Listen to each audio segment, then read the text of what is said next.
आज हमारे पास ये तीनों अल्ट्रा फोन्स जो कि भाई one of the best camera phones है। बहुत लोगों का कमेंट आने वाला है X8 अल्ट्रा के लिए भी, लेकिन भाई वो फोन हम लोगों के पास अवेलेबल हो नहीं पाया। तो फिलहाल ये तीनों अल्ट्रा फोन्स हम लोगों के पास, आज इन तीनों का टेस्ट करते हैं और देखते हैं कौन सा अल्ट्रा फोन एक्चुअल में अल्ट्रा वाला काम करता है। सबसे पहला चीज, अगर आप डिस्प्ले देखोगे तो तीनों ही फोन का टॉप नॉच डिस्प्ले है, लेकिन आउटडोर में अगर आप कैमरा टेस्ट कर रहे हो तो पहला चीज आपको बता दें कि X200 अल्ट्रा जो है अपना ब्राइटनेस सबसे ज्यादा देर तक मेंटेन रखता है। ये उसके लिए सबसे बड़ा बेनिफिट है। तो डेफिनेटली इन फ्यूचर में अगर X300 Pro आता है तो कहीं ना कहीं सेम आउटपुट आपको देखने को मिलेगा। ये one of the best display है। बाकी दोनों फोन्स का भी डिस्प्ले बढ़िया है। सैमसंग में एंटी रिफ्लेक्टिंग कोटिंग दिया गया है जिसकी वजह से रिफ्लेक्शन कम आता है, लेकिन वो अपना ब्राइटनेस थोड़ी देर के बाद डाउन करता है। तो डेफिनेटली यहाँ वो बोलेंगे डिस्प्ले में आउटडोर में कैमराज यूज करते हो तो X200 अल्ट्रा जो है बेस्ट रहेगा आपके लिए। यहाँ पे X200 अल्ट्रा में एक और फीचर है जो बाकी दोनों फोन्स में नहीं है, वो है IP69। बाकी दोनों फोन्स जो है IP68 सर्टिफिकेशन के साथ आता है, तो थोड़ा सा आपको वाटर स्प्लैश वगैरह बेहतर तरीके से झेल सकता है। S25 अल्ट्रा का जो मेजर एडवांटेज है वो है उसका One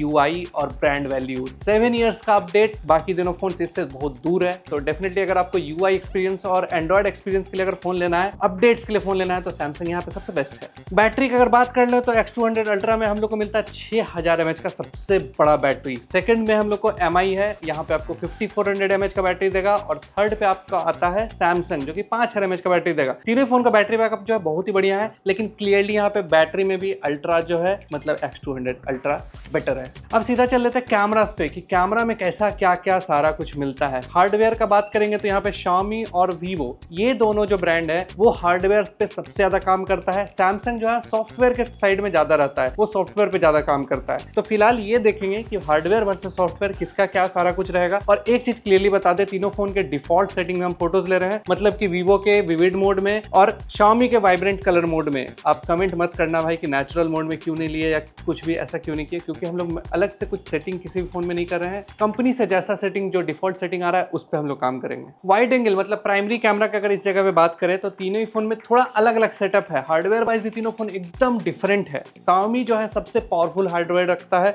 1 इंच का लाइटिया 900 सीरीज का सेंसर f1.6 अपर्चर के साथ, मतलब कि सबसे लार्जेस्ट अपर्चर, सबसे लार्जर सेंसर Xiaomi में आपको मिलता है। हार्डवेयर वाइज सबसे पावरफुल Xiaomi है। Vivo X200 अल्ट्रा जो है 50 मेगापिक्सल का सेंसर रखेगा, ये लाइटिया 818 सेंसर है, ये भी काफी अच्छा सेंसर है। f1.7 अपर्चर के साथ आता है, 1/2.8 इंच का सेंसर OIS के साथ आता है, लेकिन ये 35 mm का फोकल लेंथ रखता है। बाकी फोन जो है 23-24 mm का फोकल लेंथ रखते हैं, ये 35 mm का आउटपुट देगा। सैमसंग जो है वही पुराना सेंसर यूज करता है, 3 साल से जो चला आ रहा है। सैमसंग का खुद का मेड 200 मेगापिक्सल HP2 सेंसर, सबसे हाईएस्ट मेगापिक्सल आपको इसी में मिलता है, लेकिन सेंसर जो है पुराना है। f1.7 अपर्चर के साथ 1/1.3 इंच का सेंसर OIS के साथ आता है। तो यहाँ पे कलर्स वलर्स का सीन ऐसा कुछ है नहीं। सैमसंग आपको नेचुरल लगेगा, Vivo आपको बूस्टेड लगेगा और Xiaomi जो है बैलेंस लगेगा। लेकिन अगर हम शार्पनेस का बात करें तो इस जगह पे अब थोड़ा सा सरप्राइजिंग हो कि अंदर 35 mm यहाँ पे Xiaomi जो है सबसे ज़्यादा शार्प डिटेल्ड रखता है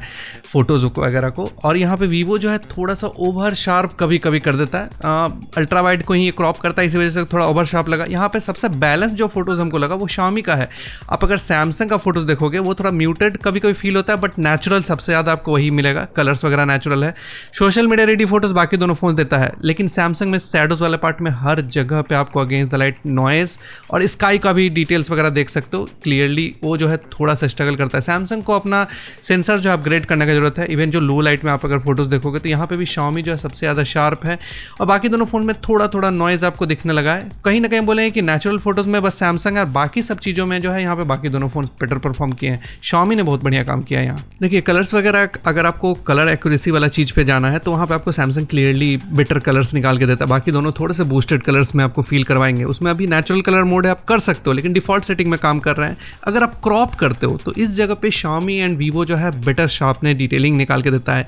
इस जगह आप देखो कि भाई अगेंस्ट द लाइट वाले सिचुएशन में सैमसंग भी इक्वली शार्प रखने का कोशिश कर रहा है, लेकिन आगे दिखाते हैं उसका प्रॉब्लम क्या होता है। कलर्स तो सैमसंग बहुत अच्छा बैलेंस कर लेता है, लेकिन सेंसर जो है उसका उतना कैपेबल नहीं है। इसकी वजह से क्या होता है, डायनेमिक रेंज की वजह से क्या होता है कि आप शैडोज वाले ऑलमोस्ट सारे सिनेरियो में क्रॉप करके देखोगे तो नॉइज आपको दिख जाएगा। यहाँ पे भी अगर दिखाएं डायनेमिक रेंज तो स्काई देखो, सन देखो, बैलेंस नहीं कर पाया सैमसंग। तो ये चीज़ जो है अभी थोड़ा उस पर काम करना पड़ेगा सैमसंग को। बाकी दोनों फ़ोन बहुत अच्छे से काम किए हैं। स्क्रीन टोन में भी आपको सैमसंग बढ़िया है, लेकिन जो डिटेल्स होता है वो आपको वीवो का और Xiaomi का बेहतर है। लो लाइट में भी आप जाते हो तो तीनों फ़ोन्स बहुत अच्छा काम करता है नॉर्मल सिचुएशन में। वीवो भाई इस जगह पे बेस्ट है, सबसे ज़्यादा शार्प, सबसे ज़्यादा डिटेल्ड जो फोटोज़ आपको निकाल के देगा वो वीवो निकाल के देगा। इस जगह पे भी आप देखोगे तो बहुत ही बढ़िया डिटेल्स वगैरह क्रॉप करने के बाद आपको जो है निकाल के दे देता है। तो वीवो इस जगह पे किंग है। अगर आप चैनल पे नए हो तो मेरा नाम है सौरभ और हम लोग हेल्प करते हैं आपको एक अच्छा कैमरा फोन और उसका रिव्यू देने में। अगर आपको वीडियो अच्छा लगता हो तो लाइक, कमेंट, शेयर, सब्सक्राइब जरूर कीजिएगा, क्योंकि आपका सपोर्ट से ही हम लोग आगे बढ़ पाएंगे और हम लोग डिफरेंट फोन्स का रिव्यूज वगैरह करते रहते हैं। तो आपका सपोर्ट बहुत इंपॉर्टेंट रोल प्ले करता है। और अगर आपको मेरा फोटोग्राफी से रिलेटेड कोई भी चीज देखना है तो सौरभ अनुराज और मियाँ वाला के नाम से हम लोग का इंस्टाग्राम आईडी है, वहां देख सकते हो। और कुछ क्वेश्चन क्वेरी बच जाता है जो कि हम इस रिव्यू नहीं बता पाए हैं, आप जाके वहां पे जरूर पूछना। बस आप ये मत पूछना कि मेरा 25,000 का बजट है, मेरा 1 लाख का बजट है, 75,000 का बजट है, तो हमको कौन सा फोन लेना चाहिए। अल्ट्रा वाइड का बात करें तो इस जगह पे सैमसंग में नया सेंसर इस बार यूज किया गया है, 50 मेगापिक्सल f1.9 अपर्चर, मतलब सबसे लार्जेस्ट अपर्चर के साथ ये आता है। JN3 सेंसर है, 1/2.5 इंच का सेंसर। Xiaomi में बात करें तो 50 मेगापिक्सल का ये सेंसर, 1/2.76 इंच का ये सेंसर JN5 सेंसर के साथ आता है, f2.2 अपर्चर के साथ। लेकिन Vivo X200 Ultra जो है सबसे पावरफुल, जो प्राइमरी कैमरा में यूज किया गया है, सेम सेंसर यहाँ पे यूज किया गया है, 50 मेगापिक्सल का f2.0 अपर्चर वाला, 1/1.28 इंच का लाइटिया 818 सेंसर। और ये पहला कैमरा है जिसमें अल्ट्रा वाइड में आपको OIS भी मिलता है, मतलब कि सबसे बेटर स्टेबिलिटी। और तीनों ही कैमरा जो है आपको ऑटो फोकस को सपोर्ट करता है। और यहाँ पे अल्ट्रा वाइड के फोटोज में क्लियरली सैमसंग जो है सबसे बेस्ट कलर्स निकाल के देता है, सबसे ज़्यादा नेचुरल साइड में रखता है। बाकी दोनों फोन्स भी अच्छे हैं। अगेन बोलेंगे कि आपको वाइडर व्यू थोड़ा सा सबसे मतलब जो बेस्ट वाइडर व्यू मिलता है वो थोड़ा सा Xiaomi में थोड़ा सा हमको लगा कि ऐसा ज़्यादा मिल रहा है, बट ऐसा कुछ मेजर वाला चीज़ नहीं है। सैमसंग का वाइडर व्यू थोड़ा सा कम लगा, लेकिन सैमसंग और वीवो का शार्पनेस जो है सबसे बेस्ट है। यहाँ पे Xiaomi उतना ज़्यादा शार्प फोटोज नहीं निकाल पाता है। सैमसंग अच्छा किया है इस बार अल्ट्रा वाइड को अपग्रेड करके, इस बार नॉइज़ देखने को हमको नहीं मिला उतना ज़्यादा जो पिछली बार था। S24 अल्ट्रा में हम लोगों ने देखा था कि अल्ट्रा वाइड जो है काफ़ी ज़्यादा नॉइज़ प्रोड्यूस करता है शैडोज़ वाले पार्ट में, यहाँ पे वो चीज़ नहीं था और सबसे बेस्ट कलर्स निकाल के देता है। प्राइमरी कैमरा में तो सैमसंग थोड़ा सा पीछे रह जाता था, लेकिन अल्ट्रा वाइड ऐसा फील्ड है जहाँ पे वीवो एंड सैमसंग जो है ज़्यादा बेहतर परफॉर्म किया है। इस जगह पे Xiaomi थोड़ा सा पीछे रह जाता है। कलर्स वगैरह सब कुछ ओवरऑल देखें, शार्पनेस वगैरह देखें तो यहाँ पे हमको सिर्फ कलर्स को छोड़ के बाकी सारा कुछ वीवो का बढ़िया लगा, और कलर्स जो है वो सैमसंग का बढ़िया लगा। शार्प और डिटेल्ड फोटोज चाहिए तो वीवो है, कलर्स चाहिए तो सैमसंग। टेलीफोटो का बात करेंगे तो सैमसंग में हम लोग को मिलता है एक टेलीफोटो जो कि 10 मेगापिक्सल का है, IMX754। बिल्कुल भी ये सेंसर हमको पसंद नहीं है, f2.4 अपर्चर के साथ। इन सब चीज का हम लोग एक डिटेल्ड रिव्यू ऑलरेडी बना चुके हैं, वहां जाके आप देख सकते हो। दूसरा टेलीफोटो सैमसंग में जो मिलता है वो 50 मेगापिक्सल का है, जो कि काफी अच्छा सेंसर है, IMX854। बहुत अच्छा सेंसर भी नहीं है, बट सैमसंग का सॉफ्टवेयर बहुत अच्छा है ये। लेकिन इसका अपर्चर जो है f3.4 है, मतलब बहुत स्मॉल अपर्चर है। लो लाइट कैपेबिलिटी इसकी वजह से थोड़ा कम रहता है। 1/2.52 इंच का ये सेंसर OIS के साथ है और 5x ऑप्टिकल जूम रखता है। X200 अल्ट्रा में जाएंगे तो यहाँ पे सिंगल टेलीफोटो लेंस मिलता है, लेकिन ये टेलीफोटो लेंस सब चीज के बराबर है। ये 200 मेगापिक्सल का सेंसर f2.3, मतलब सबसे लार्जेस्ट में से एक सेंसर आप कह सकते हो अपर्चर वाला। और ये 1/1.4 इंच का सेंसर है, OIS HP9 सेंसर, काफी पावरफुल सेंसर है। 3.7x ऑप्टिकल जूम और 85 mm का फोकल लेंथ रखेगा। Xiaomi में भी जाओगे तो आपको दो कैमरा मिलता है टेलीफोटो में, एक मिलता है 3x टेलीफोटो और दूसरा मिलता है 200 मेगापिक्सल का HP9 सेंसर, जो कि 4.3x टेलीफोटो के साथ आता है। और वो सेम सेंसर है जो कि Vivo X200 अल्ट्रा में यूज होता है टेलीफोटो में। तो काफी पावरफुल सेंसर आप बोल सकते हो, और इस दोनों सेंसर के थ्रू आप मैक्रोस भी क्लिक कर सकते हो। तो कलर्स आपको पता है कि क्या होने वाला है, उस पर अवॉइड करते हैं और आगे बढ़ के ये बता देते हैं कि अगर आपको शार्पनेस, डिटेलिंग ये सब चीज़ों से मतलब है तो यहाँ पे सैमसंग सबसे पीछे है, क्योंकि ये 3x लेंस जो है एकदम हर जगह पे नॉइज़ डालेगा आपको।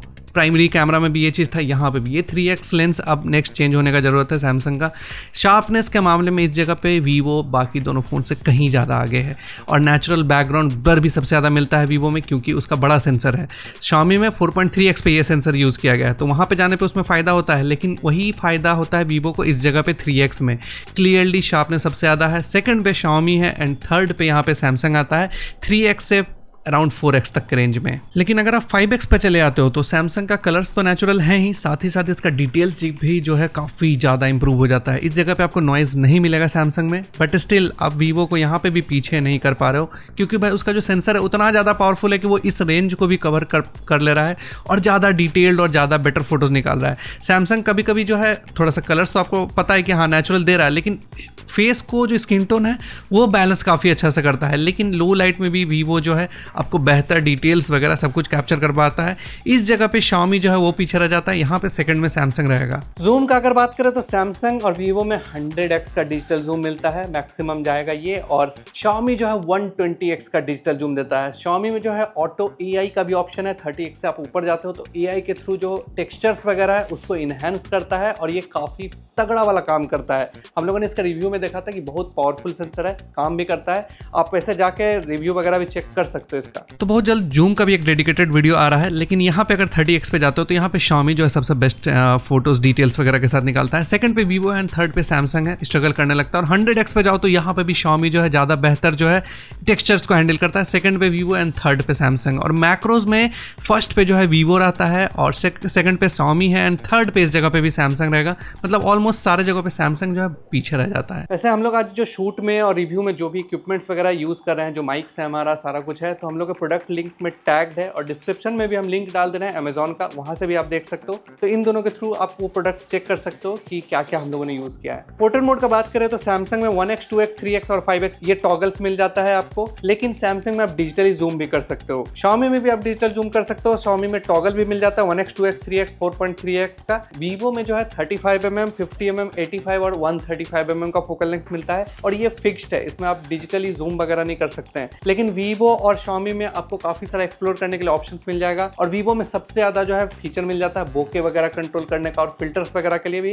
वीवो सबसे बेहतर है। मतलब पोर्ट्रेट्स में अगर सबसे ज्यादा फीचर्स चाहिए तो आपको वीवो में मिलेगा, वो भी आप डेडिकेटेड वीडियो में जाके चेक कर सकते हो। तो 35 वर्सेस 23mm आप देखोगे तो यहाँ पे भी सबसे ज्यादा नेचुरल आपको सैमसंग है, बट स्टिल डिटेल्स वगैरह डे टाइम में जो सबसे बेस्ट है वो वीवो का है। Xiaomi यहाँ पे थोड़ा सा फेस को ओवर शार्प और ब्राइट करने के चक्कर में है, लेकिन वहीं लो लाइट में जो Xiaomi जो है 1 इंच सेंसर का मैजिक दिखाता है। एक्सपोजर हैंडलिंग में यहाँ पे सैमसंग स्ट्रगल करता है सबसे ज़्यादा, और डिटेल्स में सबसे बेस्ट जो है वो Xiaomi है। सैमसंग यहाँ पे डिटेल्स में मिस करता है, तो डे टाइम में Xiaomi स्ट्रगल करता है और लो लाइट में बढ़िया रिजल्ट निकाल के देता है। 50mm जो कि तीनों ही फोन का डिजिटल एक फोकल लेंथ है, इस जगह पे सबसे बेटर कलर्स जो है कहीं कहीं पे हमको Xiaomi का लगा, क्योंकि उसमें ब्लैक जो है ब्लैक दिख रहा था और डार्क फील करवा रहा था। लेकिन कभी कभी Xiaomi जो है फेस को बहुत ज़्यादा ब्राइट भी कर देता है, ये भी चीज़ अननेचुरल है। लो लाइट में भी अगर हम बोलेंगे तो यहाँ पे सैमसंग और Xiaomi ज़्यादा बेहतर काम किया, लेकिन भाई यहाँ पे स्ट्रगल करने वाला चीज़ वीवो था, जो कि काफ़ी सरप्राइजिंग था। 85mm पे अगर आप जाते हो तो इस जगह पे वीवो सबसे बेहतर डिटेल्स वगैरह सब कुछ निकाल के देता है। Xiaomi भी काफ़ी बढ़िया है 70mm के साथ साथ, लेकिन सैमसंग जो है सबसे ज़्यादा नेचुरल कलर देगा। और लो लाइट में भी आप जाओगे तो इस जगह पे जो है वीवो बेहतर रिजल्ट दे देता है। बाकी दोनों फोन्स भी अच्छे हैं, बट वीवो कहीं ज़्यादा बेहतर है। तो जो मैक्सिमम फोकल लेंथ है इस जगह पे आप जाओगे तो भाई बहुतों को सैमसंग का फोटोज पसंद आएगा, कलर्स अगर आपको नेचुरल चाहिए, लेकिन डिटेल्स जो है सरप्राइजिंग था कि सबसे ज़्यादा Xiaomi में मिलता है। इवन वीवो से भी बेहतर डिटेल्स, ये थोड़ा सरप्राइजिंग था हम लोगों के लिए भी कि भाई इतना ज़्यादा डिटेल्स कहाँ से है। हाँ, लो लाइट में सिचुएशन एकदम उल्टा हो जाता है, वो अलग बात है। लो लाइट में आप जाओगे तो क्लियरली वीवो जो है सबसे ज़्यादा डिटेल्स के साथ फोटोज वगैरह क्लिक करेगा, लेकिन डे टाइम में Xiaomi सबसे ज़्यादा डिटेल्स निकाल रहा था। अल्ट्रा वाइड फ्लैश में सबसे बेहतर एक्सपोजर हैंडलिंग वीवो का है, क्योंकि बैकग्राउंड और सब्जेक्ट दोनों को मेंटेन करता है। सेम आपको 1x पे भी है। सैमसंग सबसे ज़्यादा स्ट्रगल करता है मैक्सिमम जगहों पे। बैकग्राउंड भी देखो सैमसंग में ब्लोन आउट हो जाता है, और सेकंड पे यहाँ पे Xiaomi रहता है। लेकिन अगर आपको पोर्ट्रेट वगैरह शूट करना है तो उस जगह पे वीवो सबसे बेहतर देगा, सेकंड पे सैमसंग है, और Xiaomi में आप फ्लैश नहीं यूज़ कर सकते हो, तो फ्लैश में भी सबसे बेस्ट वीवो है। फ्रंट कैमरा का बात करें तो सैमसंग S25 अल्ट्रा में मिलता है 12 मेगापिक्सल का फ्रंट कैमरा f2.2 अपर्चर के साथ। 1/3 इंच का ये सेंसर है, सैमसंग का 3LU सेंसर है ये। X200 अल्ट्रा में नया सेंसर यूज किया गया है 50 मेगापिक्सल का f2.5 अपर्चर के साथ। 1/2.76 इंच का ये सेंसर है। Xiaomi में जो सेंसर यूज होता है वो 32 मेगापिक्सल का f2.0 अपर्चर के साथ, और ये ओमनी विजन का सेंसर है 1/3 इंच का। और तीनों ही फोन जो है आपको 4K 60 FPS रिकॉर्ड कर सकता है। कलर्स का यहाँ पे भी आपको वैसा ही सीन मिलेगा। सबसे ज्यादा जो नेचुरल मेरा टी शर्ट का कलर था वो सैमसंग में मिलता है, लेकिन सबसे ज्यादा जो डिटेल्स बेहतर तरीके से कैप्चर कर पाता है वो भी सैमसंग है। नेचुरली आपको सैमसंग मिलेगा, लेकिन अगेंस्ट द लाइट जैसे ही आप जाओगे जिसमें स्काई हो, सन हो और कुछ ऐसा हो, तो इस जगह पे वीवो सबसे बेहतर मेंटेन करता है। यहाँ पे Xiaomi का फ्रंट कैमरा हमको उतना ज़्यादा इंप्रेसिव नहीं लगा, हैंडलिंग उतना बढ़िया नहीं था। यहाँ पे भी अगर आप देखोगे तो वीवो जो है सबसे बेस्ट सन को बैलेंस किया, और सैमसंग सबसे ज़्यादा स्ट्रगल किया है। वही लो लाइट में आप जाओगे तो यहाँ पे थोड़ा सा सैमसंग जो है बेहतर डिटेल्स को बैलेंस कर पाता है, फेस को अच्छे तरीके से, इवन जो टी शर्ट है वो सबको भी। और अगर फ्रंट पोर्ट्रेट में अगर आप आते हो तो यहाँ पे भी तीनों फोन्स वैसा ही कुछ रिजल्ट देगा जैसा आपको प्राइमरी कैमरा में था। एज सिलेक्शन में कोई भी वैसा मेजर वगैरह प्रॉब्लम कुछ हमको दिखा नहीं।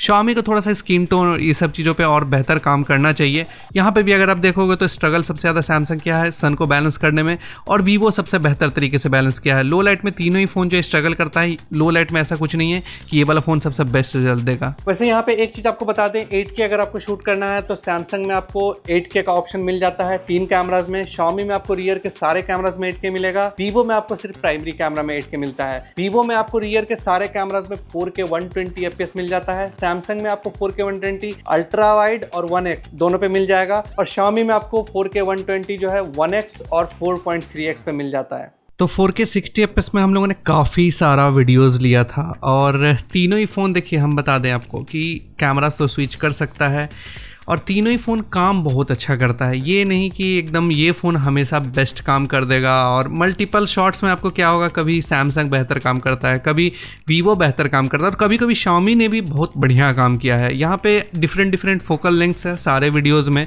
तो थोड़ा चैलेंजिंग था कि किस किस फोकल लेंथ पे कौन सा फ़ोन बेस्ट काम करेगा ये बोल पाना। स्टेबिलिटी तीनों फ़ोन का अल्ट्रा वाइड में आप देख सकते हो कि अच्छा है। कैमरा स्विचिंग सारे में आप कर ही सकते हो, तो ऑब्वियस सी बात है कि स्मूथ वगैरह तो अब सारे फ़ोन्स हो गए हैं कि कैमरा स्विचिंग करोगे तो आप स्मूथ वगैरह काम करता है।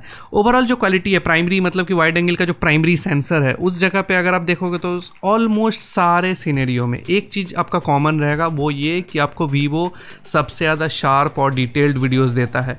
टेलीफोटो पे भी जाओगे तो कुछ वैसा ही रिजल्ट है। सैमसंग में एक कंसिस्टेंसी है कलर्स वगैरह का, एक्सपोजर वगैरह का, और बाकी दोनों फ़ोन्स में थोड़ा सा कभी ब्राइट होगा कभी डार्क होगा, लेकिन शार्पनेस डिटेलिंग जो है वीवो का बहुत बेहतर मतलब हुआ है। हम लोगों ने पहले देखा था उससे भी कहीं ज़्यादा बेहतर हुआ है सारे लेंसेज। जैसे यहाँ पे डायनेमिक रेंज देखो, इस जगह पे सैमसंग शैडोज वाले पार्ट में डिटेल्स मेंटेन नहीं कर पाया, बाकी दोनों फोन्स ने मेंटेन किया है। वीवो का ऑलमोस्ट हर जगह पे आप ये चीज़ मेंशन करके रख लो कि आपको पहले से बहुत बेटर डायनेमिक रेंज हुआ है। इसका 2 रीज़न है। पहला ये कि सेंसर और ये सब चीज़ें जो है पहले से वेल ऑप्टिमाइज्ड है, और इस बार स्नैपड्रैगन प्रोसेसर भी यूज़ हुआ है, साथ ही साथ वीवो में 2 अलग अलग चिप भी यूज़ हुआ है, तो वो कहीं ना कहीं प्रोसेसिंग पावर दे रहा है। Xiaomi का हार्डवेयर बहुत ज़्यादा पावरफुल है और अच्छा काम भी करता है, ये नहीं कि अच्छा काम नहीं कर रहा है। सैमसंग का साथ प्रॉब्लम ये है कि बस उसका जो डिटेल्स है वो थोड़ा लॉस हो जाता है, शैडोज वाले पार्ट में नॉइज़ आने लगता है। और ये अल्ट्रा वाइड व्यू पे आप देखोगे तो यहाँ पे वीवो सबसे ज़्यादा वाइडर व्यू आपको निकाल के दे देगा। सेकेंड पे आपको ऐसा कुछ भी नहीं है, सैमसंग और Xiaomi दोनों इक्वली रहता है, लेकिन वीवो सबसे ज़्यादा वाइडर व्यू आपको चाहोगे तो अल्ट्रा वाइड में दे सकता है, और डिटेल्स भी सबसे ज़्यादा वही कैप्चर करता है। और अगर हम यहाँ पे अगेंस्ट द लाइट लेके जाएं शॉट को, तो यहाँ पे भी आप देखोगे कि वीवो जो है बेहतर है डिटेल्स को हैंडल करने में, सन को हैंडल करने में। स्ट्रगल जो सबसे ज़्यादा करता है वो सैमसंग है। सेकंड पे Xiaomi है। Xiaomi ने क्या किया है कि वो भी थोड़ा बैलेंस करता है सन को, लेकिन सैमसंग जो है शैडोज वाले पार्ट को ज़्यादा बैलेंस करने की कोशिश करता है। इस जगह पे उल्टा होता है सैमसंग के साथ। अगर आप थोड़ा सा दूर जाओगे तो सैमसंग जो है डार्क होने लगता है शैडोज वाले पार्ट को। वीवो मतलब हर जगह पे एक ये चीज़ डिटेल्स जो है ये मेंटेन किया है कि हाँ डायनेमिक रेंज उसको बेस्ट निकाल के देना है। Xiaomi जो है कभी कभी आपको बेहतर रिजल्ट देगा, लेकिन वीवो ऑलमोस्ट सारे सिनेरियो में आपको बेस्ट रिजल्ट निकाल के दे देता है। तो ये तीनों फ़ोन का अल्ट्रा वाइड है 4K 30 FPS पे। क्लियरली यहाँ पे जो है वीवो सबसे ज़्यादा बेहतर डिटेल्स कैप्चर करता है, और स्टेबिलिटी आप देखो, हमने फ़ोन शेक किया था तो यहाँ पे OIS के चलते यहाँ पे क्लियरली सैमसंग और Xiaomi से बेहतर रिजल्ट आपको निकाल के देता है। इवन जो एक्सट्रीम लो लाइट वाला सिचुएशन है उसमें भी बेहतर सेंसर होने की वजह से, बड़ा सेंसर होने की वजह से डिटेल्स कहीं ज़्यादा बेहतर निकालेगा। अगर हम जूम करके थोड़ा सा दिखाएं 28 mm पे भी जाएं, बाकी दोनों फोन्स के जो फोकल लेंथ है डिफ़ॉल्ट वाला 1x वाला, तो भी भाई वीवो जो है यहाँ पे आपको बेहतर रिजल्ट दे रहा है। तो ये बहुत बड़ा सरप्राइजिंग चीज़ था कि आपको लो लाइट में जो है बाकी दोनों फोन्स इतना ज़्यादा स्ट्रगल कर रहे हैं। तो ये एक चीज़ हो जाता है कि भाई वीवो जो है ऐसे ही लो लाइट किंग उसको नहीं बोलते हैं लोग, कुछ ना कुछ रीज़न है। और अगर आप गलती से 35 mm पे चल गए तो इस जगह से तो भाई कुछ कहना ही नहीं, बाकी दोनों फ़ोन्स कहीं ज़्यादा स्ट्रगल करना स्टार्ट कर देता है। तो डेफिनेटली बोलेंगे लो लाइट में अगर आपको किसी भी फोकल लेंथ पे अगर आप जाते हो तो इस जगह पे सबसे बेस्ट जो रिजल्ट है वो आपको वीवो ही देता है, खासकर 4K 30 fps पे। यहाँ पे सेकंड पे हम लोग सैमसंग का रखेंगे, थर्ड पे यहाँ पे Xiaomi को रख सकते हैं, बट Xiaomi ने भी 3x और 5x पे काफ़ी बढ़िया रिजल्ट दिया है। कुछ जगह सैमसंग से बढ़िया डिटेल्स वगैरह कैप्चर कर पाता है, लेकिन सबसे कम नॉइस जो है आपको वीवो में मिलेगा। चाहे आप किसी भी सिनेरियो में चले जाओ, डिटेल्स वगैरह जो है बेहतर कैप्चर करता है। Xiaomi के साथ ये अच्छा है कि वो नॉइज़ नहीं रखेगा, सैमसंग शार्पनेस भी बढ़ाता है तो नॉइज़ वगैरह भी बढ़ा देता है। अगर आप मैक्सिमम फोकल लेंथ पे भी जाओगे या 1x पे भी जाते हो एक्सट्रीम डार्क में, तो यहाँ पे वीवो जो है बेहतर काम करेगा बाकी दोनों फोन से कहीं ना कहीं। तो 1x पोर्ट्रेट वीडियो मतलब 35mm वीवो में और बाकी दोनों के 1x में, इस जगह पे सबसे बेहतर जो डिटेल्स है वो वीवो निकाल के देता है। एज सिलेक्शन भी वीवो का सबसे बेहतर है, काफ़ी ज़्यादा नेचुरल है, मतलब वीवो को तो कुछ करना ही नहीं पड़ रहा है, उसका बड़ा सेंसर ऐसे भी दे सकता है फ़ायदा। Xiaomi पीछे रह जाता है यहाँ पे, क्योंकि भाई उसमें ना टेलीफोटो में मिलता है 4K वगैरह, ना ही कुछ ऐसा मिलता है। तो यहाँ पे वीवो और सैमसंग जो है पोर्ट्रेट वीडियो में बेस्ट आपको रहेगा। और अगर आप स्लो मोशन पे जाते हो 4K 120 पे, तीनों ही कैमरा जो है 1x मतलब प्राइमरी जो वीवो का 35mm है उस पर भी आपको 4K 120 डिटेल्स दे देगा। तो 4K 120 में हमको सबसे बढ़िया जो डिटेल्स लगा वो वीवो एंड सैमसंग का है। यहाँ पे Xiaomi जो है थोड़ा सा पीछे, भले ही उसमें स्काई बैलेंस कर पाता है। और अगर टेलीफोटो में आपको 4K 120 लेना है तो वीवो और Xiaomi ये चीज़ देगा। सैमसंग के अल्ट्रा वाइड पे 4K 120 मिलता है, वहाँ पे टेलीफोटो में आपको नहीं मिलेगा 4K 120। और यहाँ पे दोनों ही फ़ोन में, बाकी दोनों फोन्स में अच्छा 4K 120 आप वीडियो ले सकते हो। वैसे अल्ट्रा वाइड के 4K 120 में आप अगर वीवो भी चाहोगे तो वो भी ऐड कर सकते हो, कि वीवो इकलौता फ़ोन है यहाँ पे जो सारे कैमराज में 4K 120 दे देता है रियर के। और यहाँ पे क्लियरली वीवो जो है बेहतर डिटेल्स देता है। सैमसंग का भी शैडोज़ को हैंडल करने वाला पार्ट अच्छा था, बट डिटेल्स जो है आपको वीवो में बेहतर है। सैमसंग सबसे ज़्यादा बैलेंस कलर देगा। तो ये तीनों कैमरा का 4K 60 fps का सैंपल है, और यहाँ पे सबसे बेस्ट जो परफॉर्म करता दिख रहा है वो सैमसंग एंड वीवो है। Xiaomi यहाँ पे उतना बेस्ट तो नहीं बोलेंगे, लेकिन Xiaomi का वाइडर व्यू काफ़ी ज़्यादा है। एंड सैमसंग एंड वीवो में एक और फ़ायदा है कि आप रियर कैमरा में स्विच कर सकते हो बिना वीडियो के स्टॉप किए हुए। वैसे एक चीज़ जो है सबसे बेस्ट जो डायनेमिक रेंज है, स्काई का डिटेल्स जो है वो आपको सैमसंग में दिखेगा। वीवो भी वाइड कर चुका है, Xiaomi भी वाइड कर चुका है। तो डेफिनेटली हम फ्रंट कैमरा में यहाँ पे चूज़ करेंगे। वीडियो के मामले में आपके लिए सैमसंग जो है सबसे बेस्ट है। तो ये फ्रंट कैमरा का 4K 30 fps का सैंपल है एक्सट्रीम लो लाइट कंडीशन में। सबसे ज़्यादा जो ब्राइट दिख रहा है वो सैमसंग है। थोड़ा सा फेस को ज़्यादा ब्यूटिफिकेशन ब्राइट भी कर रहा है, बट स्टिल विजिबल है, सबसे बड़ा चीज़ ये है। बट बाकी दोनों फ़ोन्स भी जो है नॉइज़ लेवल कम है, थोड़ा नेचुरल रखने की कोशिश ज़्यादा कर रहे हैं, उतना ज़्यादा नॉइज़ रिडक्शन ब्यूटिफिकेशन नहीं है। बट यहाँ पे तीनों ही फ़ोन जो है अलग अलग तरीके से अलग अलग काम कर रहा है। आप बताओ कमेंट करके आपको कैसा वीडियो ज़्यादा पसंद आता है, मतलब ब्राइट होना चाहिए या फिर डार्क होना चाहिए, नॉइज़ नहीं होना चाहिए, कैसा क्या होना चाहिए। तो एंड लाइन में हम एक ही चीज़ बोलेंगे कि X200 अल्ट्रा इंडिया में तो नहीं आ रहा है, बट स्टिल आपके लिए ये चीज़ मिसिंग पार्ट रहेगा, क्योंकि ये फ़ोन इंडिया में आना चाहिए था। बाकी दोनों फ़ोन से बहुत जगहों पे ये बेटर परफॉर्म करता है। तो उम्मीद रखते हैं कि X300 Pro में कुछ वैसा ही रिजल्ट देखने को मिले।